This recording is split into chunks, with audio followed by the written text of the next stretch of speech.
उद्योजक आहेत ज्यांनी राज ठाकरेंना डिवचलं होतं, त्यांचं ऑफिस फोडलेलं आहे। सुशील केडिया यांनी एक प्रकारे आव्हान दिलं होतं राज ठाकरेंना की मी मराठी बोलणार नाही आणि मी मराठी शिकणारही नाही। ज्या महाराष्ट्रात आपण राहतो, ज्या महाराष्ट्राची मायबोली मराठी आहे, त्याच मराठीचा एक प्रकारे अपमान सुशील केडिया यांनी केलेला होता आणि त्याच सुशील केडिया यांच्या ऑफिसवरती ही दगडफेक झालेली आहे। कुणी नेमकी केली, कोण कोण होतं हे आपल्याला पाहावं लागेल। पण गळ्यातले मफलर बघता दिसतंय की मनसैनिक आहेत हे सगळे आणि त्यांनी काचेचे जे दरवाजे आहेत त्याच्यावरती दगडफेक केलेली आहे, सिक्युरिटी आहे। मात्र आपले प्रतिनिधी विजय वंजारा आपल्या सोबत आहेत। विजय, हे कधीची दृश्य, कधी केडियांचं ऑफिस फोडलं आणि कोणी? विजय, आवाज येतोय? सुशील केडियांचं ऑफिस कुठे आहे आणि कोणी फोडलं, कधी? विजय वंजारा यांच्याशी आपला कदाचित संपर्क होत नाहीये, मात्र पुन्हा जाऊयात। विजय, कधी हे ऑफिस फोडलंय, कोणी आणि कुठे आहे हे ऑफिस?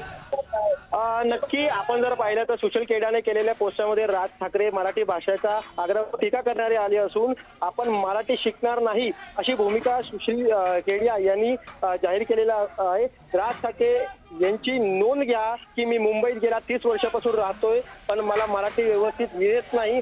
आता तुमच्या या संदर्भात बेफाम गौरतन पाहता मी हापणाचा केला आहे की जोपर्यंत तुमच्या सारख्या लोक मराठी माणसाची केवारी म्हणून वावरत आहे तोपर्यंत मी मराठी शिकणार नाही। काय करायचं आहे बोला, असं केडियाने हे पोस्ट केलं होतं। त्यानंतर आता मनसेचे माथाडी कामगार सेनाचे काही पदाधिकारी आणि कार्यकर्ते हे स्वतः सुशील केडिया यांच्या कार्यालयाखाली नारळावरती बोल मराठी असं नारळाचा प्रसाद देण्यात आलेला आहे, जेणेकरून त्यांच्या कातर फोडण्यात आलेल्या कार्यालयात नारळ फेकून ते तोडफोड करण्यात आलेली आहे। बरोबर विजय, आपण दृश्य दाखवतोय, नारळ आहेत या मनसैनिकांच्या हातामध्ये आणि त्यांनी हे नारळ फेकलेले आहेत सुशील केडियाच्या ऑफिसवरती। काचेचे दरवाजे आहेत, त्याच्यावरती मनसैनिकांकडून हल्ला करण्यात आला। काल खरं तर न्यूज 18 लोकमतशी बोलताना देखील सुशील केडिया यांनी ज्या पद्धतीनं वर्तन केलं होतं, जे बोलणं त्यांचं होतं त्यावरनं एकूणच महाराष्ट्रातल्या जनतेच्या मनात त्यांच्याबद्दल संताप आहे आणि राज ठाकरेंना त्यांना दिवचलेलं होतं आणि त्यामुळेच मनसैनिकांनी हा नारळांचा प्रसाद एक प्रकारे दिलेला आहे। नारळ आहेत त्यांच्या हातात आणि ते ऑफिसवरती नेऊन फोडलेले आहेत। तर दोन दृश्य आपण पाहतो, एकीकडे सुशील केडियाच्या ऑफिसवरती झालेला हल्ला, तर दुसरीकडे वरळी डोम परिसरात उसळलेली तुफान गर्दी। डोमच्या आत 8,000ची आसन क्षमता आहे, ती आसन क्षमता जवळपास पूर्ण झाली आहे, पण असे हजारो शिवसैनिक आहेत, हजारो मनसैनिक आहेत आणि मराठी प्रेमी आहेत की ज्या प्रत्येकाला आता आत यायचं आहे। हा जेव्हा मेळावा होतोय मराठीच्या मुद्द्यावरनं, त्याच्या श्वेता बरोबर आदल्या दिवशी सुशील केडियांनी ही खोड काढली आणि सुशील केडियांनी मराठीचा मुद्दा उकरून काढला। त्यामुळे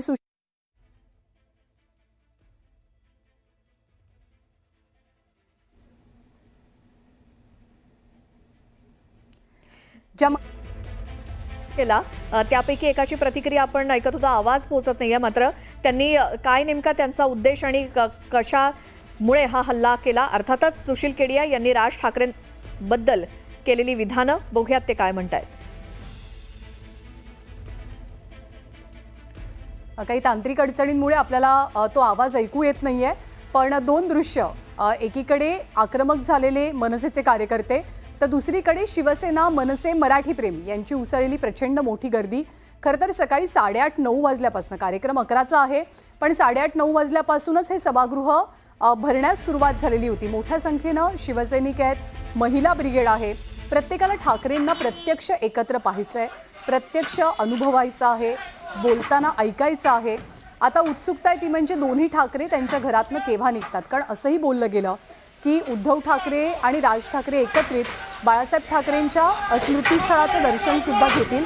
जवळपास 11:05 झालेली आहेत, 11चा कार्यक्रम नियोजित आहे आणि त्यापूर्वी मनसेच्या कार्यकर्त्यांनी सुशील केडियाच्या ऑफिसवरती चढवलेला हा हल्ला।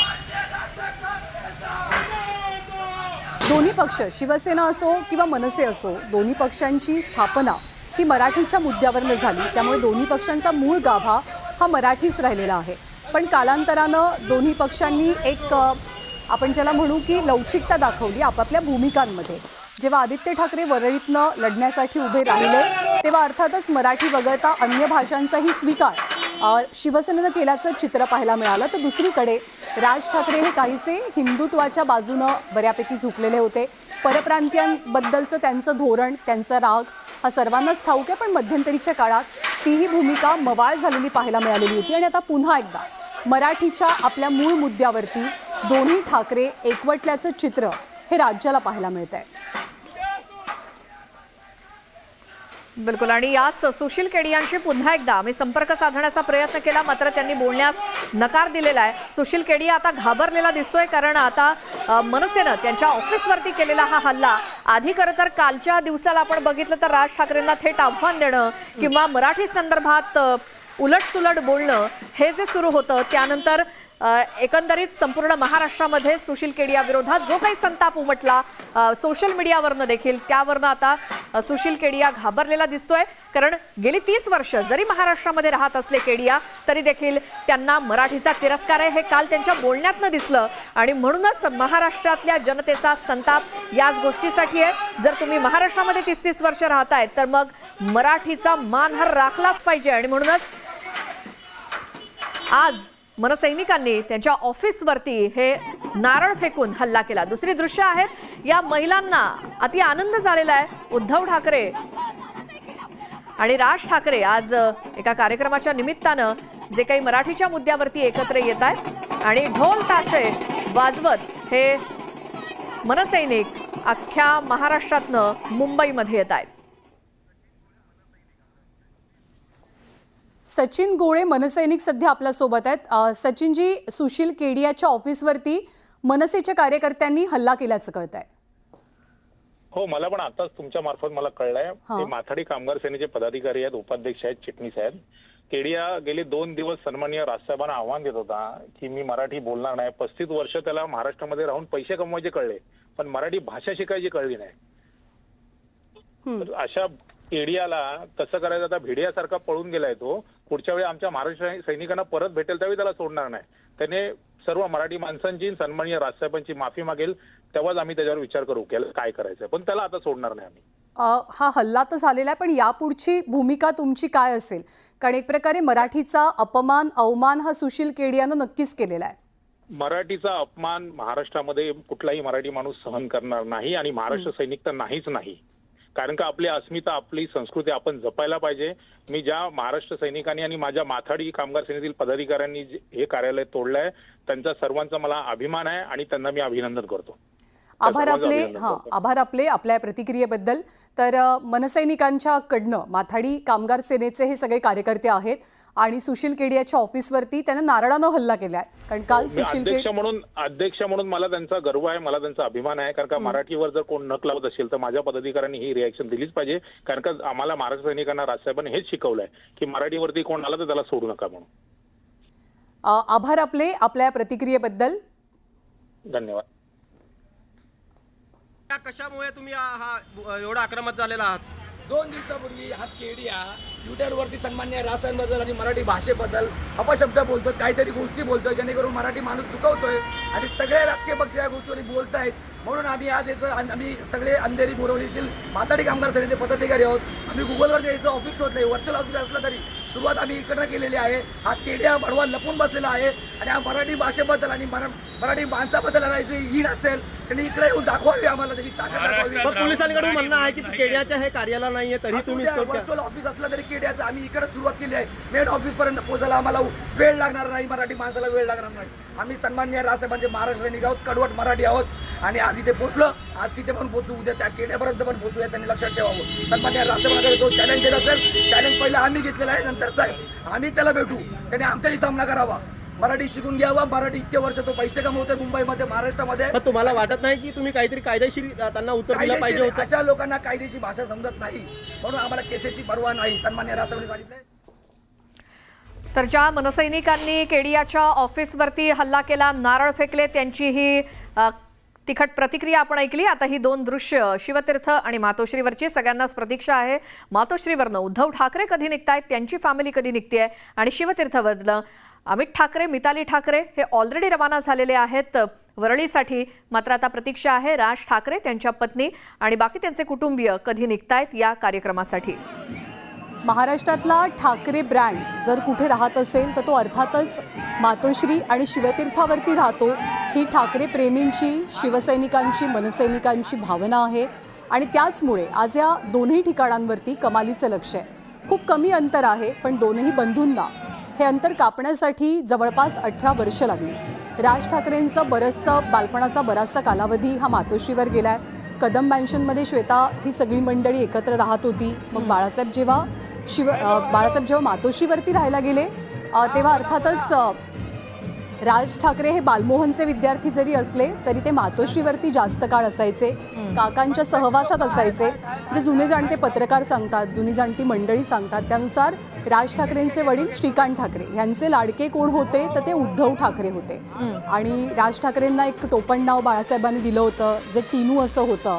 आणि उद्धव ठाकरेंनाही लाडक्या काकांनी एक टोपण नाव दिलं होतं. उद्धव ठाकरे लहानपणी जवळपास वर्षभराचे असताना प्रचंड आजारी पडले होते आणि बाळासाहेब खूप विचलित झाले होते त्यांच्या आजारपणामुळे. त्यावेळेला श्रीकांत ठाकरेंनी म्हणजे राज ठाकरेंच्या वडिलांनी उद्धव ठाकरेंना हॉस्पिटलमध्ये ॲडमिट केलं, त्यांची शुश्रूषा केली आणि त्यानंतर अर्थातच उद्धव आणि श्रीकांत ठाकरे या दोघांचे बंध खूप जुळले. उद्धव ठाकरे पहिल्यापासनं कमालीचे शांत प्रवृत्तीचे, जी मंडळी या दोघांना पहिल्यापासनं ओळखतात, मोठं होताना ज्यांनी पाहिलं आहे त्यात शिवसैनिक आहेत, काही पत्रकार मंडळी आहेत, ते नेहमीच सांगतात की उद्धव कायमच लाजरेबुजरे असायचे, पण बरोबर त्यांच्या अपोजिट हे राज ठाकरे. आणि त्याचंच प्रतिबिंब आजही राजकारणात सुद्धा हे दोघं जण जेव्हा बोलतात, आपली मतं मांडतात तेव्हाही आपल्याला पाहायला मिळतं. बरोबर. मगाशी जसं संजय राऊत म्हणाले की आज सणासारखा दिवस आहे आमच्यासाठी, त्यामुळे घरातून निघताना सुद्धा कपडे चांगले घाला असं त्यांच्या घरच्यांनी सांगितलं, कारण आज आमच्यासाठी सण आहे असं ज्यावेळेला ते म्हणतात की इकडे वाजंत्री वाजतायत, दुसरीकडे गाणी सुरू आहेत, तिकडे लोक त्याच तालावरती थिरकतायत, त्यामुळे किती आनंदित आहेत महाराष्ट्रातली ही मराठी जनता जी ठाकरे प्रेमी आहे. त्यामुळे त्यांचे जसे दोन नेते एकत्र येताना त्यांचे कार्यकर्ते थोडे संभ्रमित असतात, म्हणजे वेगवेगळ्या पक्षांचे जरी असले, पण तसं काही दिसत नाही. आज अगदी सहजरित्या ते एकत्र आलेले आहेत, मिसळलेले आहेत. आपण जाऊयात आमचे प्रतिनिधी कृष्णा आवटी यांच्याकडे. कृष्णा, तुमच्याकडे काय अपडेट आहेत? नक्कीच आपण पाहू शकतो जे केडियाचं ऑफिस जे आहे ज्याने मला मराठी बोलायला लाज वाटते अशा प्रकारचं वक्तव्य केलं होतं, त्याचं ऑफिस जे आहे ते आज फोडण्यात आलेलं आहे. आपल्यासोबत बोलण्यासाठी मनसे सैनिक आहेत, ते त्यांच्याशी जाणून घ्या. काय सांगाल, जो केडिया आहे त्याने सांगितलं होतं, वक्तव्य केलं होतं, आव्हान देखील केलं होतं ट्विटरच्या माध्यमातून, एक्सपोजच्या माध्यमातून, आणि मला मराठी बोलायला लाज वाटते अशा प्रकारचं वक्तव्य केलं होतं. आज त्याचं ऑफिस फोडण्यात आलेलं आहे. काय तुमची पहिली प्रतिक्रिया? महाराष्ट्रामध्ये फक्त मराठी आणि मराठी माणूस या दोनच गोष्टी चालणार. यापुढे कोणत्याही गोष्टी खपवून घेतल्या जाणार नाहीत.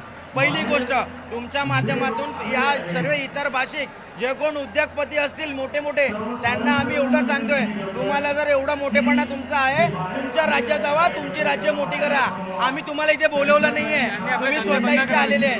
तुम्ही स्वतः इथे आलेले आहेत, आणि आम्ही तुम्हाला मोठं केलंय, तुम्ही आम्हाला मोठं नाही केलेलं आहे. त्यामुळे लक्षात ठेवायचं, तुमच्या राज्यात निघून जावा, आम्हाला तुमची गरज नाहीये. आम्ही सक्षम आहोत महाराष्ट्र चालवण्यासाठी. कोविडमध्ये तुम्ही पळून गेलेले, तसे निघून जावा. आम्ही तुम्हाला आमंत्रित केलेलं नाहीये, निघून जायचं तुम्ही तुमच्या राज्यामध्ये. आम्ही मराठी माणूस, आम्ही सक्षम आहोत आणि आज आमचा सुवरक्षण आहे. आमचे राजसाहेब ठाकरे आणि उद्धवसाहेब ठाकरे हे आज जे एकत्र आलेत, हे यापुढे मराठी माणसाला असंच एकत्र ठेवणार आणि मराठीची धुरा महाराष्ट्रात चालवण्यासाठी सर्व मराठीजन आम्ही सक्षम आहोत, हे सर्वांनी लक्षात ठेवायचं. सर्व इतर भाषिकांना ही तंबी अथवा आमचा हुकूम हे तर आमचे हे समजायचं. नक्कीच आपण पाहू शकतो. तुमचं काय म्हणणं आहे, केडियाचं ऑफिस जे आहे ते फोडण्यात आलेलं आहे? फोडलं पाहिजे. अशा महाराष्ट्र द्वेषी लोकांना त्यांची अवकात दाखवणं गरजेचं आहे. महाराष्ट्रामध्ये फक्त मराठी आणि मराठीच चालणार. बाकीच्या स्टेटमध्ये हे जर हरामखोर गेले त्यांना कुत्र्याचीही किंमत नसते. इथे फक्त महाराष्ट्रामध्ये आम्ही खपवून घेतो म्हणून हे काय डोक्यावर चढणार? यांना या टेडिया का केडिया याला हाकलून दिलं पाहिजे. इकडे बिझनेस करायला नाही ना, इथे महाराष्ट्रामध्ये पैसे कमावणार आणि महाराष्ट्र निंदा करणार अशांना हाकलून दिलं पाहिजे आणि महाराष्ट्र द्वेषींना हाकलून देण्यात पाहिजे. जय महाराष्ट्र, जय मुंबई. हाकलून दिलं पाहिजे अशी प्रतिक्रिया जी आहे ती येताना आपल्याला पाहायला मिळते. काय तुम्हाला सांग, हा केडिया हा कोण आहे माणूस? हा केडियाला कोणी उभं केलं? त्याच्या पाठीमागे कोण बोलवता धनी आहे हे आधी विचार करा. आम्हाला काय ना, आम्ही मराठी लोकांना कोणाशी पंगा नाही. तुम्ही कोण्या गोविंदाने राहा, इथे मराठी भाषा शिका. आम्ही काय जबरदस्त नाही, पण मराठी भाषा शिकायला पाहिजे ना. जर आम्ही गुजरातमध्ये गेलो तर आम्ही गुजराती भाषा शिकणार. जर आम्ही 30 वर्ष राहतोय तर त्या गुजराती शिकणार का नाही? आम्ही शिकणार, कारण ते एक्सेप्ट करायला पाहिजे. पण ह्यांनी का असं उद्दाम केलं? म्हणजे आम्हाला मराठी माणसांनी डिवचलंय, आम्हाला उंगल्या केलं मॅडम. मग ते असं चालू येणार नाही. तुम्ही डिवचला तर मराठी माणा आम्ही दाखवणारच, म्हणजे कोणी असू दे. हेच आमची वेळ. आणि हा फक्त हा इशारा आहे. पुढे फक्त तुम्ही हा फक्त राजसाहेब ठाकरे हा फक्त पिक्चरचा ट्रेलर आहे. तुम्ही फक्त पुढे बघा काय होतं आहे. फक्त आम्ही निवडणुका डोळ्यासमोर ठेवत नाहीये, पण हे कायम जातं राहणार आहे असं. आणि आमची हीच इच्छा आहे की राज आणि उद्धव साहेब एकच आहे आणि महासाहेबांची इच्छा पुरी होईल. या केल्यासारखे असे किती जण आले आणि गेले, काही फरक पडत नाही. आम्ही मराठी बाणा आहे, मराठी बाणा हा असाच राहणार कायमचा. हीच आमच्याकडे मागणी आहे. इथले मालक बनायला जाऊ नका. आलेत उद्योगधंदे करा आणि पैसा कमवू देणार. तुमचे उद्योगधंदे चाललेत आमच्यामुळे. महाराष्ट्रामध्ये राहायचं असेल तर मराठी माणसाच्या खालीच राहावं लागेल, हे लक्षात ठेवायचं. एकाने सांगून ठेवतो तुम्हाला. यापुढे केडियासारखे जेवढे उद्योगपती आहेत यांचे ऑफिस फोडणारच आम्ही. यापुढे आमच्यावर केसेस जरी आले आम्ही परवा नाही करत केसेसची. आम्हाला एक केस वाढला आम्हाला फरक नाही पडत आहे. आणि महाराष्ट्रात आपण पाहू शकतो मनसैनिकांच्या ज्या प्रतिक्रिया येताना पाहायला मिळतात की मराठी माणसांना डिवचण्याचं काम जे आहे ते त्या केडियाने केलेलं आहे. आम्ही त्याचं पुन्हा ऑफिस फोडू असे देखील जे आहे ते मनसैनिकांचं म्हणणं. केसेस घातले तरी आम्ही त्याचं ऑफिस फोडू असं देखील जे आहे ते मनसैनिकांचं म्हणताना आपल्याला पाहायला मिळतं. बिलकुल कृष्णा. आणि ही सगळी भावना आहे मराठी जनतेची. असं जर कोणी मराठीला अपशब्द बोलणार असेल तर त्यांना असंच उत्तर मिळेल, हे संपूर्ण मनसैनिकांचंच काय संपूर्ण मराठी जनतेचं मत आहे. त्यामुळे सध्याची ही दृश्य डावीकडची आपण वरळीच्या NSCI डोम मधली बघतोय. तिथे आता जो काही वरळी कोळीवाड्याचा बँड वाजतोय त्याच्या तालावरती सगळेच जण थिरकताना दिसत आहेत, कारण अजून राज ठाकरे उद्धव ठाकरे हे कार्यक्रमस्थळी पोहोचायचे आहेत. मात्र त्याआधी तुडुंब भरलेलं हे डोम आपल्याला दिसतंय. 8,000ची आसन क्षमता ही पूर्णपणे हाऊसफुल झाली आहे आणि बरेचसे लोक हे या सभास्थळाच्या बाहेर सुद्धा जमलेले आहेत आणि सगळेजण या बँडचा आनंद घेत आहेत. विजयी मेळाव्याला जमलेली ही मोठी गर्दी अपेक्षेप्रमाणे आयोजकांची अपेक्षा होतीच की समोर वरळीचा समुद्र आणि त्याच्याच समोर हा गर्दीचा महापूर आलेला असणार आहे. त्यामुळे कोण कोणाशी स्पर्धा करणार हे आपल्याला उद्या कळेल असं आयोजकांनी काल सांगितलं होतं.